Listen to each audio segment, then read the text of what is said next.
Vous informer est un devoir, mesdames, messieurs. Bienvenue à ce 13h30. Les détails.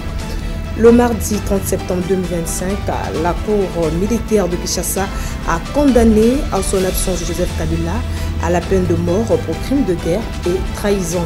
L'ancien président en exil depuis 2 ans a été reconnu coupable d'être le chef de la coalition AFC M23, un mouvement armé au lien avec le Rwanda. À New York, devant le Conseil de sécurité de l'ONU, la chef de la MONUSCO tire la sonnette d'alarme. En République démocratique du Congo, l'écart entre les résolutions diplomatiques et la réalité sur le terrain se creuse.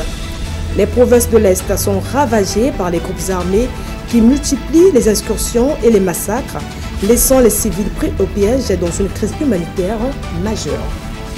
Au Cameroun, les candidats à l'élection présidentielle ont commencé à recevoir lundi 29 septembre 2025 la première tranche de financement public de leur campagne.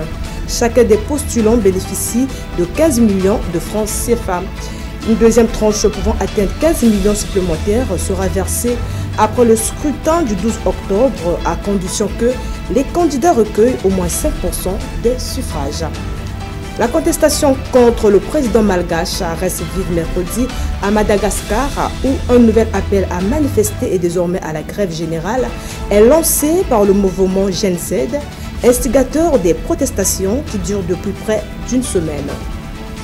Au Maroc, des heurts éclatent entre manifestants et forces de l'ordre lors des marches de la Gen Z. C'est un mouvement de protestation inédit, sans doute le plus important de ces dernières années. Pour la 4e fois consécutive, hier mardi, des centaines de jeunes sont descendus dans les rues de plusieurs villes du royaume à l'appel du collectif Gen Z 212. Une soixantaine de personnes ont été tuées selon le dernier bilan et des routes et bâtiments ont été détruits mardi après un séisme de 6,9 dans le centre des Philippines. Des opérations de sauvetage sont en cours pour retrouver d'éventuelles personnes coincées sous les décombres. Enfin, le président américain Donald Trump a donné mardi 3 ou 4 jours au Hamas pour répondre à sa proposition de plan de paix pour Gaza. De son côté, le Premier ministre israélien a semblé revenir sur l'une des principales dispositions du plan en affirmant que l'armée israélienne resterait dans la majeure partie de la bande de Gaza. C'est la fin de ce 13h30. Merci de l'avoir suivi. Mesdames, Messieurs, on se redonne rendez-vous pour la grande édition. À bientôt.